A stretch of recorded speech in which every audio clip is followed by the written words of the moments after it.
వచ్చి ఇక్కడ కార్యాలయాన్ని ముట్టడిస్తే వాళ్ళను అన్యాయంగా అక్రమంగా పోలీసులు అయితే వాళ్ళను అన్యాయంగా అక్రమంగా వాళ్ళు ఇక్కడ మహిళ అని కూడా చూడకుండా మహిళలను కూడా వాళ్ళ పైన చేతులు వేసి వాళ్ళను లాక్కెళ్ళే ప్రయత్నాలు కూడా చేస్తున్నారు. మరి మనం చూసుకుంటే ఇక్కడ అఖిల భారతీయ విద్యార్థి పరిషత్ ఆధ్వర్యంలో జరుగుతున్నటువంటి మహాధర్నాన్ని అయితే పోలీసులు అయితే అడ్డుకుంటున్న దృశ్యాలను అయితే మనం చూడవచ్చు. అదేవిధంగా వీళ్ళకు కావలసినటువంటి గవర్నమెంట్ స్కూల్స్ ఏవైతే ఉన్నాయో మరి గవర్నమెంట్ స్కూల్స్లో మౌలికమైనటువంటి వసతులు సదుపాయాలు లేవని చెప్పేసి ప్రభుత్వాన్ని డిమాండ్ చేయడానికి ఇక్కడ వీళ్ళ ఏబీవీపీ ఆధ్వర్యంలో వీరు చేపట్టినటువంటి ధర్నా కార్యక్రమాన్ని అయితే పోలీసులు అడ్డుకునే ప్రయత్నాలు అయితే చేస్తున్నారు. మనం చూసుకుంటే మరి ప్రభుత్వం అయితే తప్పకుండా ఇక్కడ విద్యాశాఖ మంత్రి ముఖ్యమంత్రి గారి దగ్గర ఉండడం, అదేవిధంగా విద్యాశాఖకు సంబంధించినటువంటి తెలంగాణ ప్రభుత్వానికి డిఈఓలకు తెలియజేద్దామని వస్తుంటే పోలీసులను పెట్టి తెలంగాణ ప్రాంతంలో విద్యార్థుల పైన దాడులు చేయిస్తూ హిట్లర్ కన్నా నిజాం ప్రచారకారుల కన్నా అధ్వానంగా పరిపాలన చేస్తున్నారు. సొల్యూషన్ చెప్తే ఒక డేట్ అంటూ వాళ్ళు అడిగితే మేమన్నా ఆగుతుండే, కానీ మీరు ఇలా పోలీసులను పెట్టి మమ్మల్ని అరెస్ట్ చేయడం అనేది చూస్తున్నారు. మేము శాంతియుతంగా ధర్నా చేస్తున్నాం, శాంతియుతంగా. ఇది మహిళలకు ఫ్రీగా బస్సు పెట్టి ఇప్పుడేమో ఇలా తీసుకెళ్తున్నాడు. ఫ్రీగా బస్సు పెట్టిండు, అదేమన్నా న్యాయంగా ఉందా? అది కూడా చక్కగా లేదు.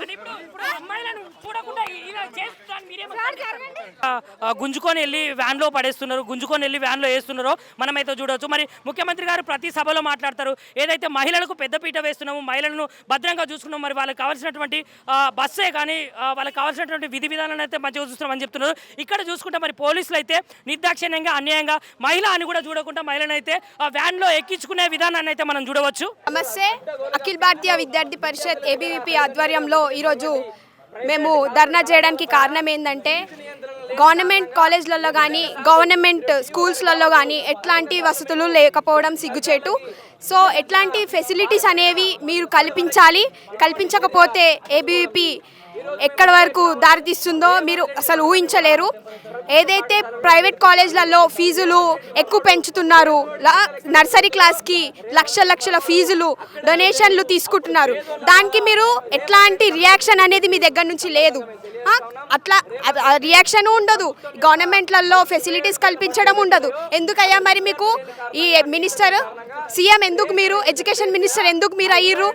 అట్లా చాతగానప్పుడు ఎవరైతే చాతనైతుందో వాళ్ళకన్నా ఇచ్చి చూడాలి, ఇచ్చి చూస్తే డెవలప్మెంట్ అనేది జరుగుతుంది. లేకపోతే ఈ తెలంగాణ రాష్ట్రము ఏదో ఒక రోజు ఏదో ఒక మూలకు పడిపోతుంది. స్టూడెంట్స్ ఉంటేనే స్టేట్ అనేది డెవలప్ అవుతుంది, స్టూడెంట్ లేకపోతే ఆ డెవలప్మెంట్ అనేది ఉండదు. ఫస్ట్ ఆఫ్ ఆల్ విద్యారంగంలో తెలంగాణ అనేది వెనుకబడ్డదా, లేదంటే ముఖ్యమంత్రి గారి దగ్గర విద్యాశాఖ మంత్రి ఉండడం వల్ల వెనుకబడ్డదంటారు? చూడండి, విద్యాశాఖ అనేది సపరేట్గా పెడితేనే బాగుంటుంది. సీఎం రేవంత్ రెడ్డి గారు ఎంత పట్టించుకుంటారు? అసలు ఏమైనా పట్టించుకుంటున్నారా ముందు నుంచి? కానీ ఒక్క ఫీజు రియంబర్స్మెంట్ కానీ ఒక స్కాలర్షిప్ కానీ రిలీజ్ చేయకపోవడం అనేది సిగ్గుచేటు. ఫస్ట్ మీరు ఎడ్యుకేషన్కి ఒక ఎడ్యుకేషన్ మినిస్టర్ మీరు తీసుకొని ఒక సీఎం అయ్యి ఉండి మీరు స్టూడెంట్స్కి ఎట్లాంటి ఇప్పటి వరకు ఫెసిలిటీ అనేది కల్పించాలని చెప్పేసి మేము కోరుకుంటున్నాము. అంటే ఇప్పుడు నాణ్యమైనటువంటి విద్య పేదల దాకా వెళ్ళాలని చెప్పేసి ఇంటిగ్రేటెడ్ స్కూల్స్ నిర్మిస్తున్నాము అని చెప్తున్నాడు. మరి ఇంటిగ్రేటెడ్ స్కూల్స్ వల్ల నిజానికి పేదల దగ్గరికి విద్య అందుతుందా? ఇంటిగ్రేటెడ్ అనేది జస్ట్ పబ్లిసిటీ కోసం, నువ్వు ఒక పబ్లిసిటీ కోసం మీడియా ముందు పోయి మాట్లాడినావేమో, కానీ అది ఇంప్లిమెంట్ చేయాలి.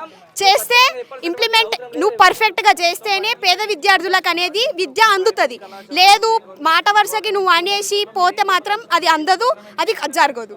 ఇంకొకటి, ఇప్పుడు మామూలుగా ముఖ్యమంత్రి రేవంత్ రెడ్డి గారి మనమణిని చూసుకుంటే మరి కార్పొరేట్ స్కూల్లో చదువుతున్నాడు, మరి పేద విద్యార్థులు అయితే గవర్నమెంట్లో చదువుతున్నారు. మరి ఇక్కడ విద్య దగ్గర చూస్తే మనకు భేదాలు అనేటివి ఉన్నాయి కదా, మరి వీటి గురించి ఏమైనా మాట్లాడతారు?